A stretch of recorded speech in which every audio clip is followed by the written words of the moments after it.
Burası Mardin Kızıltepe Yeşilgurs Vadisi, 12 köy toplam. 9 köyde karantina uygulanmaktadır. Gelen gidenlere ya aşı olursunuz, aşı olmasanız bırakmayız diyorlar jandarma. Görüştük, bizim bölgede aşı az yapıldığından dolayı bu uygulanmaktadır ki bizim bölgede de vaka yoktur yani. Ayaz Mahallesi, Kırsal tabi mahalle bunlar. Erdem Mahallesi, Uluköy Mahallesi, Ali Paşa Mahallesi, Tuzla Mahallesi, Yedi Kardeş Mahallesi. Görüştüğümüz muhtarlarla hepsinde de vaka yok yani diyorlar. Muhtar arkadaşlarımızla görüştük, hiç yok. Mesela benim köyde hiç yok şu anda. Biz aşıya karşı değiliz temelinde. Şöyle bir şey, eğer bir köyde bir sıkıntı varsa o köyle ilgili karantina alınabilir. Ama hiç vaka olmayan yerde sen kalkıp karantina uygulasan ve bunun da aşı sayısını çoğaltmak için yaptığını söylüyorsan ki il sağlık müdürüyle görüştüm de ben bunu anladım ondan. Bizim istatistiklere bakılınca sizin şeyleriniz az, aşı olanlarınız sayısı az. Dolayısıyla bu aşı olacak kişilerin sayısını artırmak lazım. Bu işten kurtulmanız için diyor. Ta ki bundan da zarar görüyoruz. Mesela tesisler var. 6-7 tane tesis var. 2 yüzme havuzu var. Karantina böyle kötü bir imaj bölge için. Kimse gelemiyor yani. Hatta karantina kalktıktan sonra da kimse gelemiyor. Tehlikeli bölge. Zannediyor ki hastalık orada var. Ayrıca bizim bölgede şöyle bahçesini yapıp da Kızıltepe'de ikamet eden insanlar var. Gidip geliyorlar. Şimdi aşı olmamışsa gidip gelemez. Tam zamanı. Bahçe zamanı, yani işleri aksar, zarar görürler. Bu zararı kim telafi edecek yani? Yetkililere duyurulur. Bahçe işlerinde çalışan, tarım işiyle uğraşan onlarcası var. Kızıltepe'de ikamet ediyor. İkamet edeceği yeri yok, evi yok burada. Burada çalışıyorlar. Bu karantinadan dolayı eğer aşı olmamışsa gidip gelemiyor. Gidip gelemeyince tabii zarar görüyor yani, tam mevsim zamanı yani. Şu anda bahçeleri dolaşan fazla kimse göremezsin. Baktığında de kimse gözükmüyor zaten. Tamamıyla keyfidir. Yani görüştüm, konuştuklarım da aynı şeyi söylüyorlar ama yani Sağlık Bakanlığı'ndan mı artık sıkıştırıyor tam bilmemekle beraber. Yani bizim niyetimiz kimseyi suçlamak da değildir zaten. Ama biz zarar görüyoruz bu işte. Dediğimiz gibi tekrar ediyoruz. Eğer varsa vaka bir köyde onunla ilgili tedbir alınır. Biz bundan da tarafırız. Ama yoksa zorla kimseye aşı yaptırma gibi bir lüksümüz yok. Yetkililerin de olması lazım. Kaldı ki Sayın Cumhurbaşkanımız çıkıp televizyon diyor ki evet aşı olalım, aşımızı olalım ama aşı olmayanları da zorlamayalım yani. Bu tamamıyla zoraki bir şeydir. Yani uygulama aynen öyle. Diyor ki aşı olursan sıkıntı yok. Yani dolayısıyla bize diyorlar ki, görüştüğümüz yetkililer bize diyorlar ki sizin bu işten kurtulmanız için aşı sayınızı çoğaltmanız lazım. Kardeşim insan olmuyorsa zor mu yaptıracağız? Mesela geçen aile hekimimiz geldi. Köyün içinde gezdik. 6 kişi olmak istedi aşı.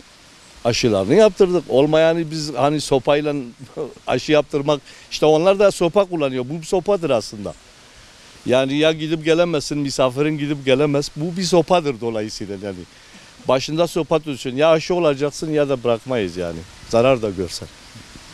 Yetkililerin bunu göz ardı etmeyi, bunun üzerinde durması, eğer aşı rakamını yükseltmek istiyorlarsa bunu uygulayan yetkililer gelsinler, bölgede gezsinler, vatandaşa anlatsınlar. Hani belki sayı artırır. Zorla biz muhtarlar da bir şey yapamıyoruz yani. Söylüyoruz biz. Söylemekten başka bir şey bize gelmiyor. Yani yetkilinin bunu, vatandaşın zarar görmemesi lazım. Bize göre yasa dışıdır. Yani işte sebebini de anlatıyoruz. Yasa dışıdır yani. Ya böyle bir şey olamaz. Ha direkt desin yani, o zaman doğruyu söylesin. Efendim millete de bunu desin. Valla aşı sayınız azdır. Karantina değil kardeşim. Aşı olmayanı biz bu vadiye bırakmayız. Daha doğru yani. Bu en azından doğrudur. Fakat karantinaya alınmışsın. Karantina bildiğimiz Türkiye'nin genelinde ve dünyada çok hasta olan bir köyde, bir mahallede, bir şehirde evet karantinaya alınır. Bunda da geçen mesela Ziyere diye bir köyümüz var. Karantinaya alındı. Vakalar çoğaldı. Onda bir şey yok. Kimse de itiraz edemez. Ama hiç vaka olmayan köylerde sen kalkıp karantina uygulasan bunun bir izahatı bilmiyorum yani. Ya izahat yapsınlar ya da gerçekten millet zarar görüyor. Şimdi gelip bize diyorlar ki işte biz nasıl gelip bahçemizi şey edeceğiz. Şu anda bizim 9 köyde karantinaya alınmış. Herhangi yer, hiçbir köyünde bir vaka yok, bir şey yok. Keyfi bir muameledir bu. Aşı sayısı az diye aşılamaya zorluyorlar milleti. Bu yüzden karantinaya alınmıştır. İşte bizim bu yüzden de biz de zarar görüyoruz. Bizim mesela bizim köylerin %30'u Kızıltepe'de ikamet edip de bahçeleri burada. Şu anda mevsimleri 6-7 aydır çalmışlar. Mevsimleri hepsi yerde. Şu anda gelemiyorlar. Hepsi bizi arayıp ne yapacağız diye. Biz de bir şey diyemiyoruz. Yani hepsi zor durumda şu an. Bizim burada alabalık tesislerimiz var. 5-6 tane tesislerimiz var. Şu anda onlar da çok mağdur, zor durumda. Yani zor durumdayız. Biz İl Sağlık Müdürlüğü'nü aradık. O da aşı sayısı az diye, aşılama az diye yani o yüzden bu şeyi kararı almışlar. Yani aşılama az diye o yüzden karantinaya alındık. Yani karantina aldığım belge herkes oradan çekiniyor. Bir misafirimiz bile gelmiyor. Dünden beri hiç kimse gelmiyor yani gelemiyor. Yetkililerden bunu söylüyoruz yani bu karantinayı kaldırsınlar. Şu anda zor durumdayız.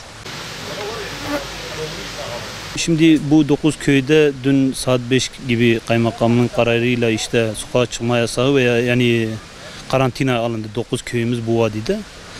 Bu vadide sonra da baktık yani neyin nesidir? İlk önce araştırdık şey yapıldık. Muhtarlarla görüşme yaptık şey yapıldık. Yani hastalık mı var ne için almışlar söylediler dedi karantina yani bu hastalığın var olmasını söylediler. Biz de bütün muhtarları aradık yani söylediler dedi hangi köyde yani bu vaka var koydu var. Bir baktık ki yani genellikle bir iki köyümüzün dışında yani onları aramadığım işin açıkçası söylediler dediler karantina yani bir köyde herhangi bir köyümüzde bir tane aile karantina dışında değildir. Sonra araştırma şöyle yaptık şey yapıldık yani söylediler yani bunları aşıya zorlamak için yaptılar da biz de işte biraz zorumuza gitti. Yani hem adlarımızı yani bu vadi ilk önce şey yapalım bölge için bir şanstır eskiden de söylediği gibi yani piknik alanları, yeşillik, su dağı şey zaten bu koyduğu için ilaç bir yerdir. Yani demek istiyoruz. Çünkü bu vadide 9 köyde bir tane vaka olmaması aslında bu Türkiye'ye bir örnek olması gerekir. Yani hem hijyenlik olarak hem bağışıklık sisteminin yüksek olması hem işte yeşilliğidir, oksijeni bol olması takdir edilmesi gereken bir yerdi. Yani mesela 9 köyde hiçbir bir vakanın olmaması bizim işte zorumuza giden şey burası işte Hafıza Kurulu'nun verdiği karar işte bağışıklık sisteminin güçlü olması. Yani düşük olmasından dahi. Biz bakıyoruz ki yani bağışıklık sistemi zaten organik olarak besleniyor, balık yiyorlar, doğalı güzel, enerji, güneşi çok fazla yani her türlü iyi yönleri var. Bir bakıyorsun bağışıklık sistemi hem burada biraz hakaret de var. Yani bağışıklık sistemi burası doğal olarak biliyor. Yani bizim bölgeye nazaran, bütün Türkiye'ye nazaran bağışıklık sisteminin en fazla olduğumuz yer burası olması gerekirdi. Burada yani ne yapabiliriz? Şey yaparız yetkili arkadaşlarla, muhtarlarla görüştük. Şey yapıldık. Aramışlar yapacak bir şey yoktur. Yapacak bir şey yoksa ben de tesis başkanlarıyım dedim. Sürekli bize şikayet geliyorlar. Siz neyin başkanısınız? En az da bir dile getirin. Mesela sezon sonudur.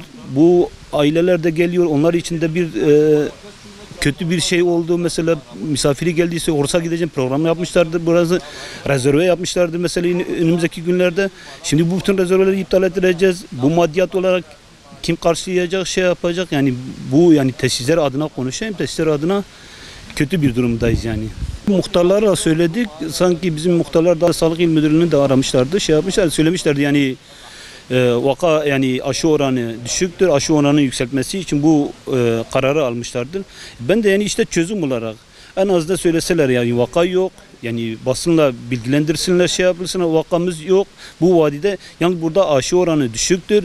Bir jandarma arkadaşlar yolda tutsunlarla aşı olmayan girmesin. Yani en az da daha mantıklı daha kuraldır. Sanki bildiğim kadarıyla bunu yapma şansları yok. Çünkü Sayın Cumhurbaşkanı'nın söylemiyle yani zorlama yoktur aşıda.